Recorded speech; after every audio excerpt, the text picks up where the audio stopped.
Bonjour à toutes et à tous, bienvenue sur la chaîne Mes Recettes Préférées et plus. C'est toujours un plaisir et une joie de vous retrouver.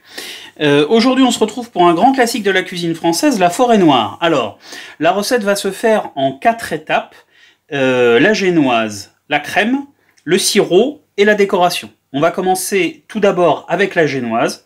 Pour la génoise, il vous faudra 60 g de sucre blanc, à peu près 20 g de cacao non sucré, 50 g de farine blanche, 3 œufs, une pincée de sel et un moule d'environ 18 cm que vous voyez, j'ai préalablement beurré et fariné. On commence tout de suite avec la génoise.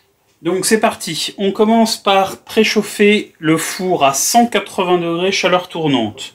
Dans la cuve de mon robot, je mets les 3 œufs, le sucre. On va battre le mélange jusqu'à ce qu'il blanchisse. C'est parti.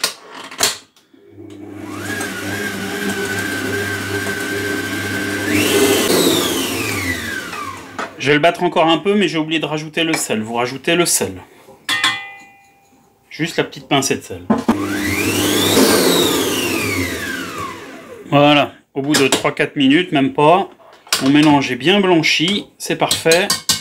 Je garde la cuve du robot et je peux ranger le robot. Voilà. Dans la cuve du robot, je vais tamiser la farine. Hop.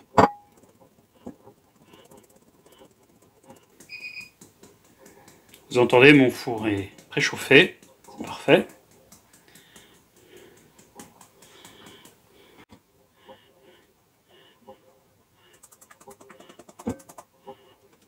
Voilà. Ensuite, je tamise le cacao non sucré.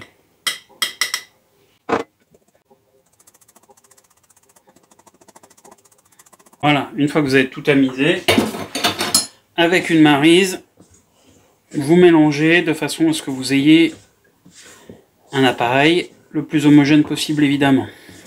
Donc on va tout incorporer.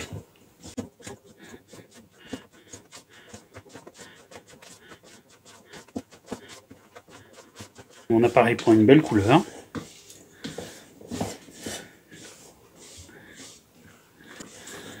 Voilà, c'est parfait. Donc, vu que j'ai un moule, avec un fond amovible, je vais mettre une plaque en mesure de sécurité en dessous de mon moule et je verse évidemment mon appareil intégralement dans mon moule. Voilà.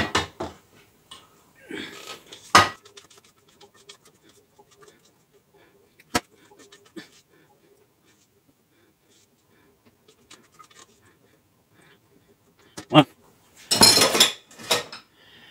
Et on enfourne à 180 degrés chaleur tournante, 20 à 30 minutes. À tout à l'heure. Pendant que notre génoise est en train de cuire, on va passer au sirop et aux cerises. Alors pour les cerises, on a choisi d'utiliser, vous voyez, des bigarros rouges confits. On peut très bien utiliser aussi des cerises surgelées, si vous le souhaitez. On va prendre 15 à 20 centilitres d'eau et un petit peu de miel. Alors on y va. Dans une casserole, je verse mon eau. On va mettre une grosse cuillère à café de miel. Vous pouvez le faire au sucre évidemment. C'est juste que je trouve que c'est plus intéressant de mettre un petit peu de miel. Et donc sur, vous voyez, à peu près 2 fois 150 g de bigarro, je me garde 6 cerises sur le côté qu'on va garder pour la décoration. Donc vous les mettez de côté et vous versez le reste dans votre sirop en devenir. Alors, j'ai pas mis beaucoup de miel parce que évidemment les bigarros sont déjà sucrés. Si jamais vous prenez des cerises surgelées par exemple, là vous pouvez forcer un petit peu plus sur le miel. L'idée c'est d'essayer de faire un petit sirop où on va avoir le goût de la cerise dans le sirop et ça va nous servir pour imbiber la génoise.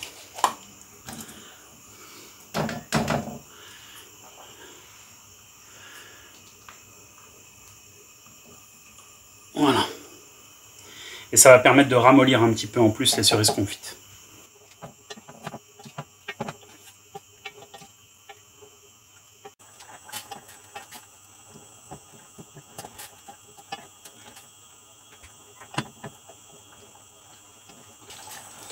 Une fois que ça commence à rentrer en ébullition, vous pouvez couper le feu et on va le laisser tranquillement refroidir. Et on va passer à la crème.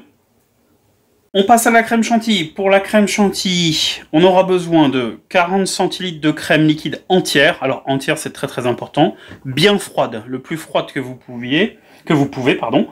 À peu près 40 grammes de sucre glace, quelques gousses de vanille, et puis du fixe chantilly. Ça permettra que la chantilly soit un peu plus ferme.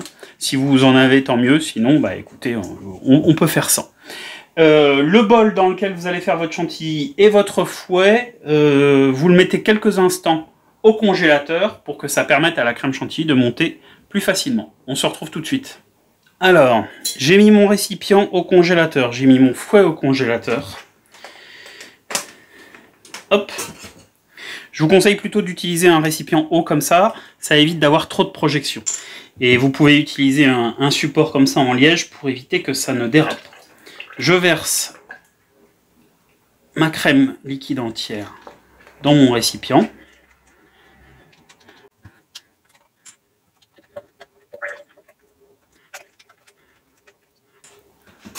Et c'est parti. Voilà, ma crème est quasiment montée. Je rajoute le sucre glace.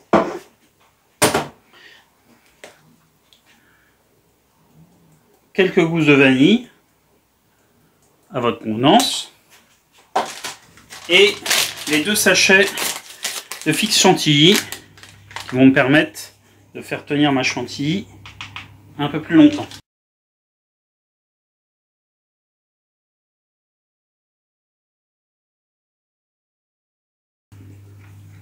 On va remettre un petit coup. Là, elle est bien montée. Elle tient bien, il n'y a aucun problème. Regardez ça. Et ça, vous le mettez au frigo et on va passer au montage. Donc, on arrive sur la partie la plus délicate de la recette. On va commencer par sortir notre génoise, la démouler.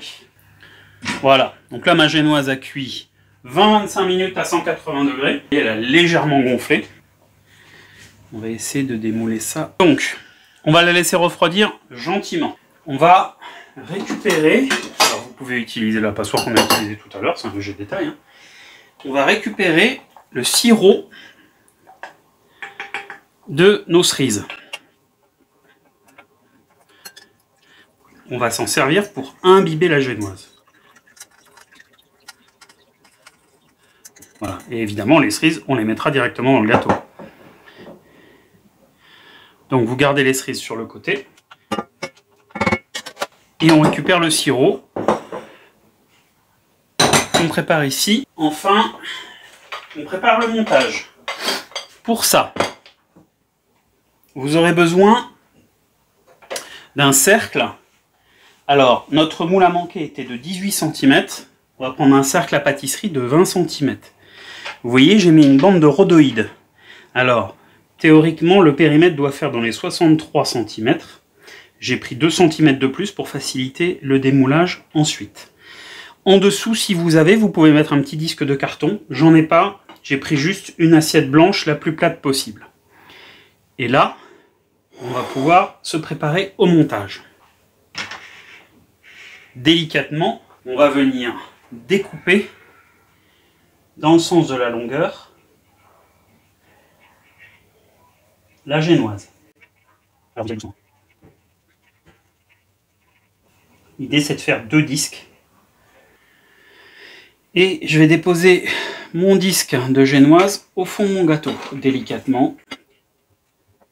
Voilà. Celui-là, on va le laisser tranquillement refroidir sur le côté. Vous voyez, il y a un léger jeu sur le côté de mon gâteau. C'est prévu pour qu'on puisse le remplir de crème. Je vais imbiber mon gâteau d'une partie de mon sirop.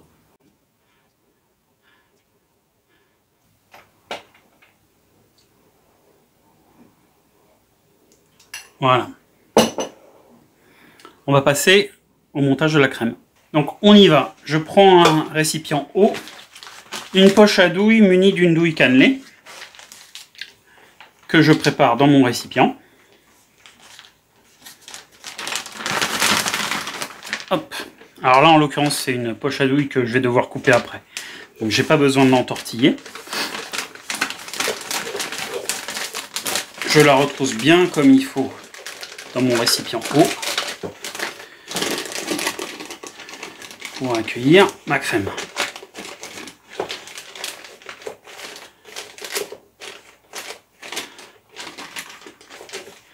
Je vais chercher ma crème chantilly.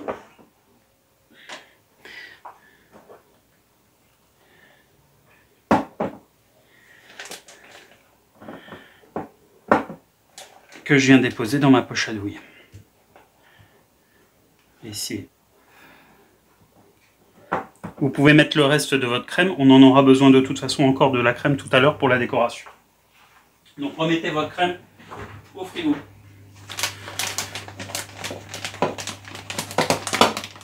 Voilà, je récupère ma poche. Ce qu'on va faire, c'est qu'on va couper immédiatement le bout. Je vous montre, hein. Regardez. Hop, voilà. Pour faire surgir ma douille cannelée. Voilà. Et là, j'ai plus qu'à chasser l'air.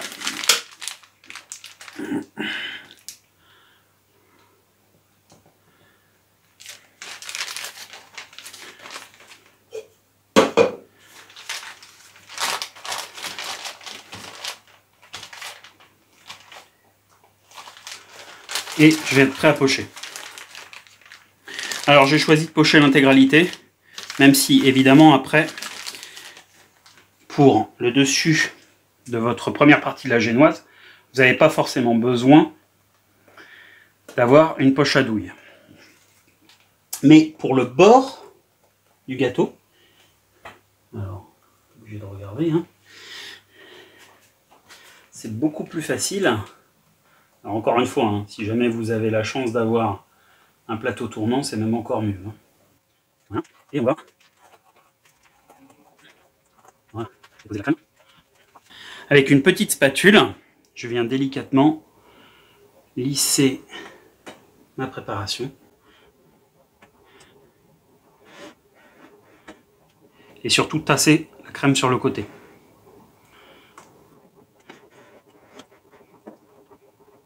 Alors c'est pas très grave si tout n'est pas bien lisse ici, parce que on va venir appuyer dessus avec la deuxième partie de ma génoise. Voilà. Je récupère mes cerises et je vais venir mettre mes cerises sur ma préparation.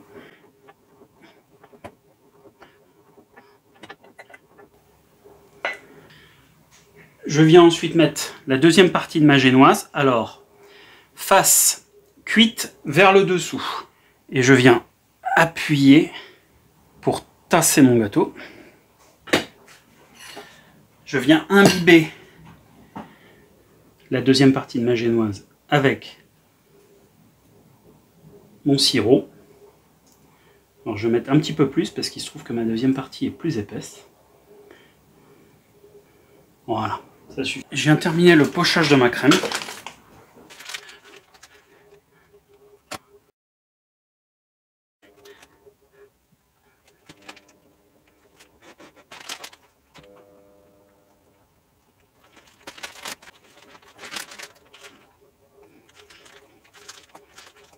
Voilà. Donc il me reste toujours la crème que j'ai gardé au frigo, qui me servira tout à l'heure pour la décoration. J'ai terminé de pocher ma crème, je viens lisser le plus possible. Alors vous voyez, l'idéal ça aurait été d'avoir un cercle qui fasse pile poil la bonne hauteur, pour pouvoir venir lisser à bord de cercle. Mais vous pouvez quand même lisser le mieux que vous pouvez avec une petite spatule, donc délicatement. Et de toute façon, la surface du dessus sera ensuite recouverte par notre décoration qui sera des copeaux de chocolat. Et on verra ça tout à l'heure.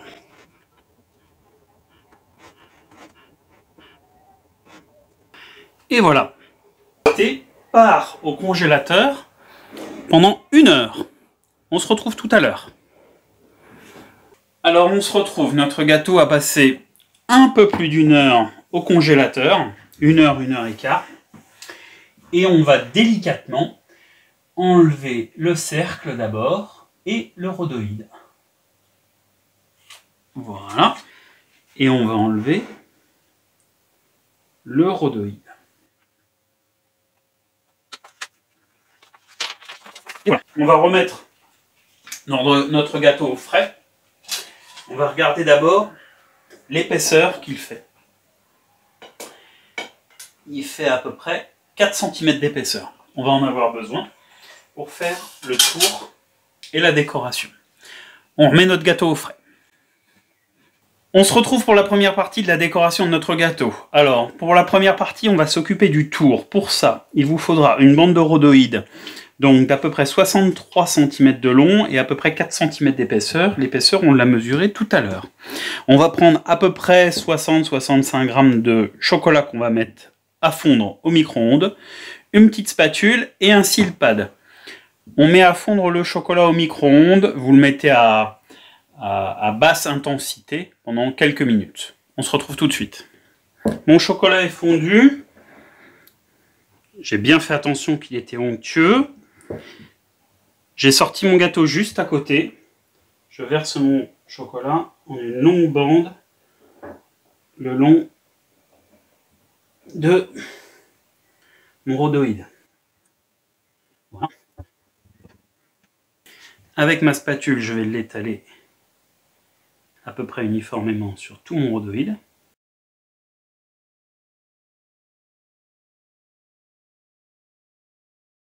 Et donc vous avez une bande de chocolat sur votre rhodoïde. On va positionner le gâteau à côté, je vais vous montrer. Hop. Délicatement, vous récupérez votre bande de rhodoïde et on va venir la placer tout au long du gâteau. Voilà.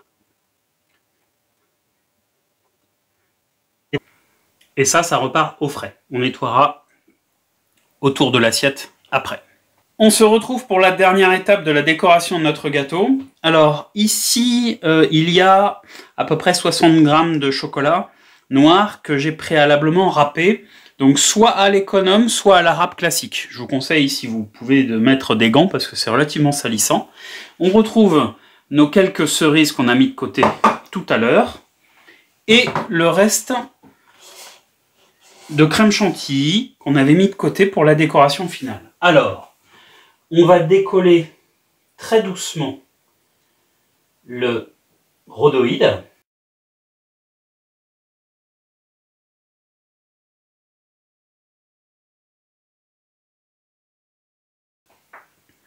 On va utiliser le chocolat râpé pour décorer le dessus. Donc vous en parsemez sur l'intégralité de votre gâteau.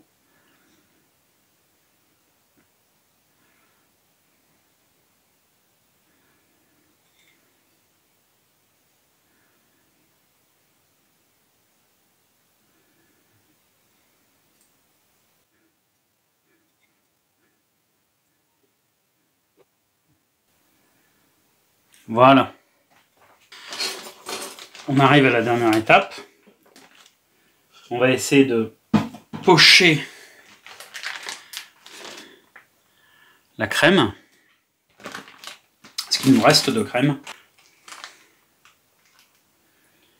Alors, on va faire déjà un pochage au milieu.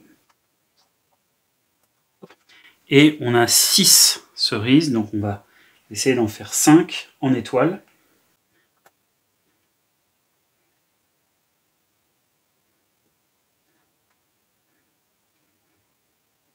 On va peut-être faire un petit peu plus sur celui du milieu. Et voilà. à l'aide d'une grande pince, si vous en avez une, vous placez vos dernières cerises, délicatement.